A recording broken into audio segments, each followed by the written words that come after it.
ওরে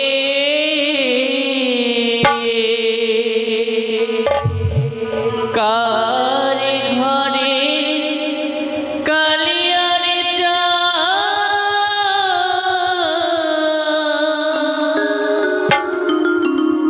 এই ঘাটো করিল আলো রে কার ঘরে কালিয়ার চা ভাগে করলো আলো রে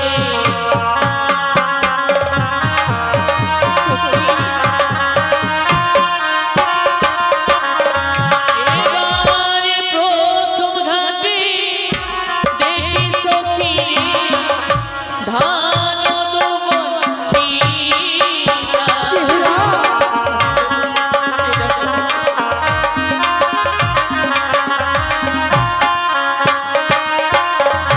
ওরে মনের আশা রইল মনি মন পুরনো না হলো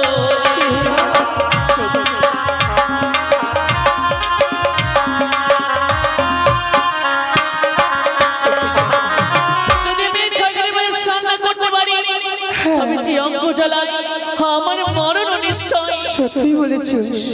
তবে সখী সখী রে আমরা তো 6 ঘাটে এসেছি, আরে তো পঞ্চম ঘাট বাকি আছে, সেগুলো ঘাট ঘুরে দেখি। ওরে দ্বিতীয় ঘাট দেখি সখী সিঁদুরের ফোঁটা।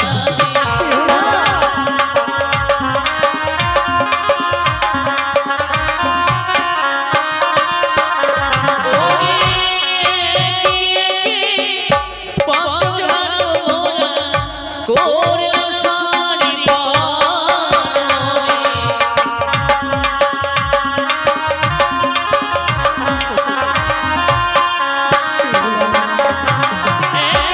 পঞ্চমটি ঘাটে গেলাম মনে শোনের তরে সত্যি বলেছি, আমরা এক এক করে পঞ্চমটি ঘাট অতিক্রম করে ফেলেছি, এখনো পর্যন্ত তোর এই 6 ঘাটের জল স্নান করা হলো না।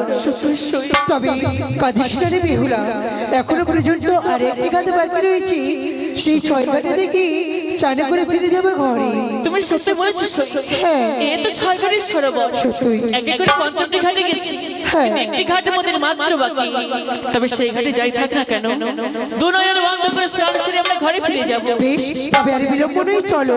ওরে কার ঘরের কালিয়ার চা ভাগে করলো আলো রে।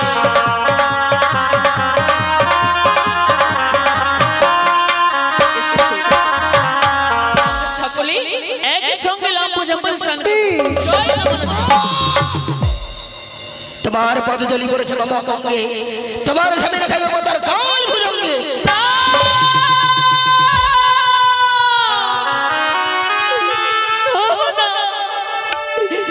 তুমি কি করলে ছোটটি? সামান্য অপরাধী অপরাধী আমি, এর সাথে এত বড় ভয়ানক হতে পারে না জননী। পীর বাসর ঘরে কিনা হারাইব পতি, মাগো নারী যে কোন স্বামী ছাড়া বেঁচে থাকতে পারে না, এই অভিশাপ তুমি ফিরিয়ে নাও। না, এই সব কখনোই ফিরানো যাবে না। ওই ও কি ও গো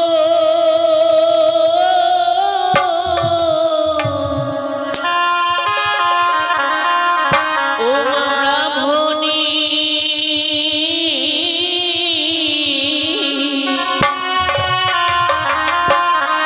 ওই আমায় বিনা দোষে দিলে ও অভিশাপ।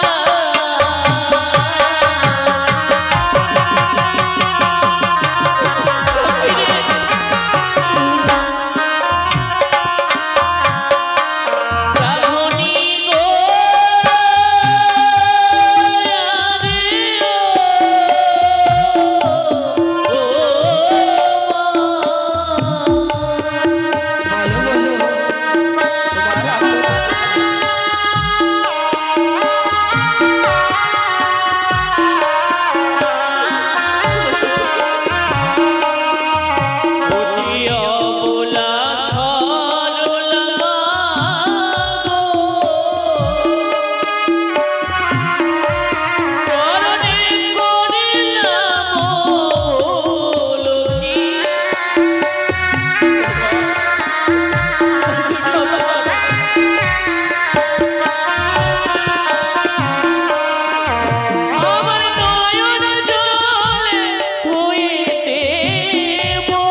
জননী আজ নয়ন জলে তব যুগল চরণ আমি দেব ধয়ে তবু যে তোমার ক্ষমা হবে না।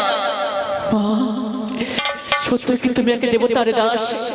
সত্যই তুমি দেবতার হতে দাস, হতে তুমি দেবতার পূজারী, তবে হতে তুমি এমন পাষণ্ড, এমন পাষাণী। সত্যই সত্যই আমি পাশানি, তাই কারণে আমি তোমায় দিয়েছি অভিশাপ। তাই বুঝছি, তবে তোমায় আমি এইদিকে সরোবরে এই 6 ঘাটের মাঝে করব পরীক্ষা। পরীক্ষা? তুমি সত্যই আগে বিদ্যা ব্রাহ্মণী না কি কোনো হারিয়া চণ্ডালিনী? বেশ বেশ, তাই হবে।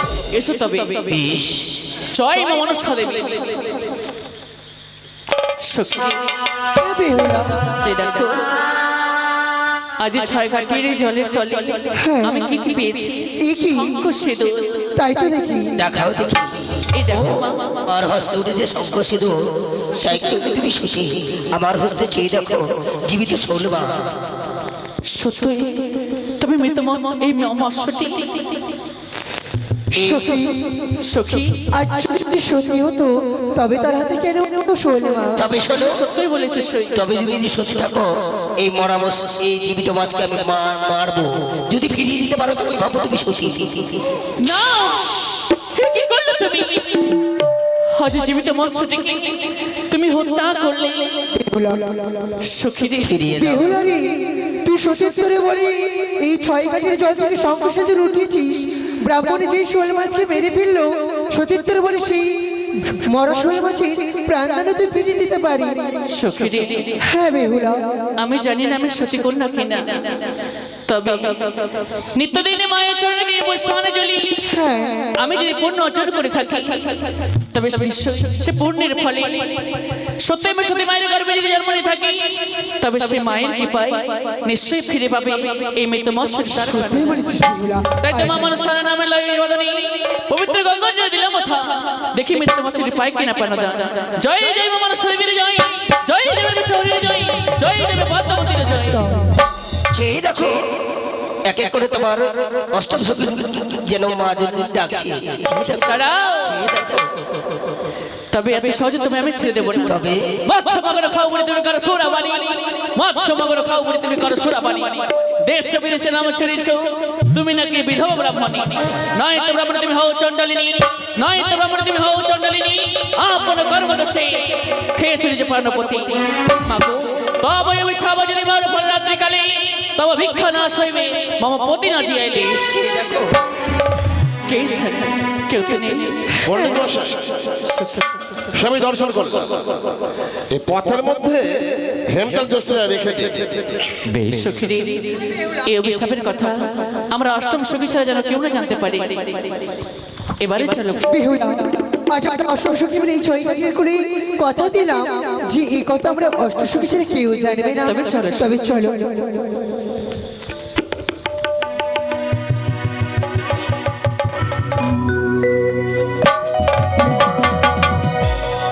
সখী, বেহুলা, আমায় ধর। আজ এই লাঠির কারণে আমার কোমর ভেঙেছি। এই লাঠি আমি ওদরে দাঁড়াও। কি হয়েছে? অপরাধ তো লাঠি করেনি, অপরাধ করেছো তুমি। আমি হ্যাঁ, সই কি দেখলাম। করে আমি অপরাধ করলাম? সখী রে, পথ চলতে হলে নিচের দিকে দৃষ্টিতে পথ চলতে হয়, এ বুঝি তুমি জানো না?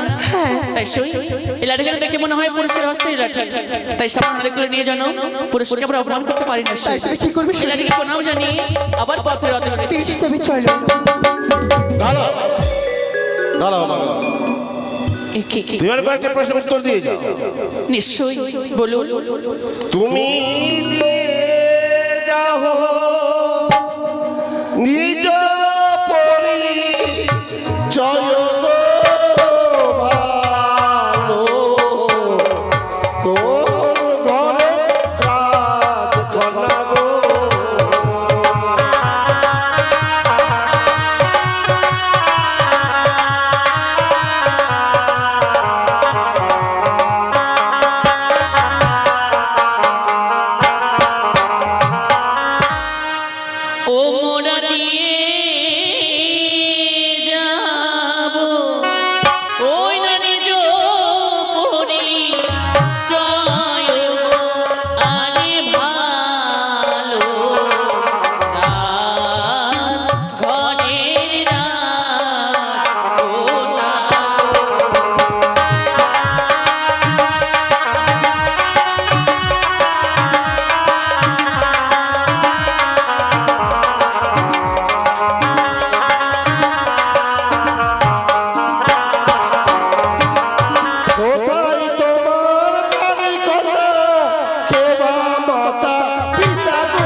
আমি সমস্ত উত্তর পেয়েছি এবার তুমি আস্তে আস্তে বেশ ও গো ভুল যদি ও হয়ে থাকে মনে করিবেন ক্ষমা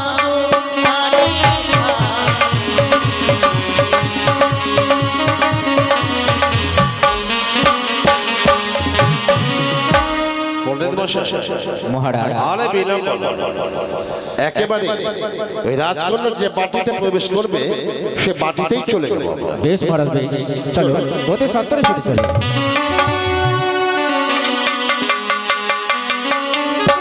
জয় শিব শম্ভু জয় শিব শম্ভু শুধু আমার চিন্তায় চিন্তিত চার পুত্র বাণিজ্য করণে গেছে যতক্ষণ পর্যন্ত না আসবে আমার এই প্রাসাদে ততক্ষণ পর্যন্ত আমার শান্তি নেই আমার শান্তি নেই পাঁচটি নেই একমাত্র আমার কন্যা বেহুলা যে বয়স হয়েছে বর্তমান আমার যে বয়স হয়েছে আমি যদি আমার কন্যার বিবাহ দিয়ে আমি কন্যা দায় হইতে মুক্তি পেতাম তাই কখন আসলো আমার পুত্রগণ তাই আমার চিন্তায় চিন্তিত পণ্ডিত মশাই বলেন মহারাজ এই বাড়িতে প্রবেশ করেছে নাকি হ্যাঁ এই গৃহে প্রবেশ করেছে ডাক দিতে আপনারা কেউ সাড়া দেয় কি বলি বাড়িতে কেউ আছো গো কে আছে আমরা রয়েছি অতিথি অতিথি হ্যাঁ চলে আসো এসো মহারাজ দরজা খোলা রয়েছে চলে আসো নমস্কার নমস্কার এ কি ঘটক মশাই কেউ এসছে নাকি হ্যাঁ কে এসছে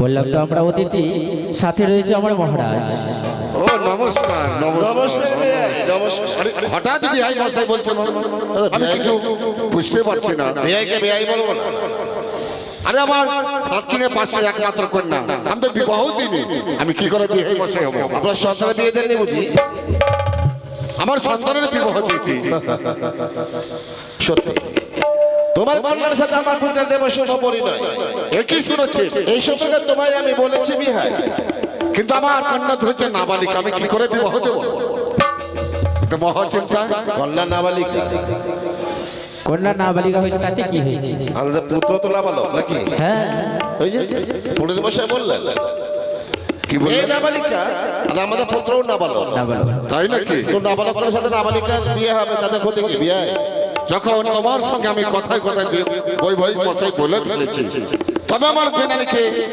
আমি পরামর্শ করে দেখি যে 10 মাস 10 দিন গর্ভে ধারণ করেছে তার তো অনুমতি নিতে হবে বেশ বেশ কোথায় বেনালি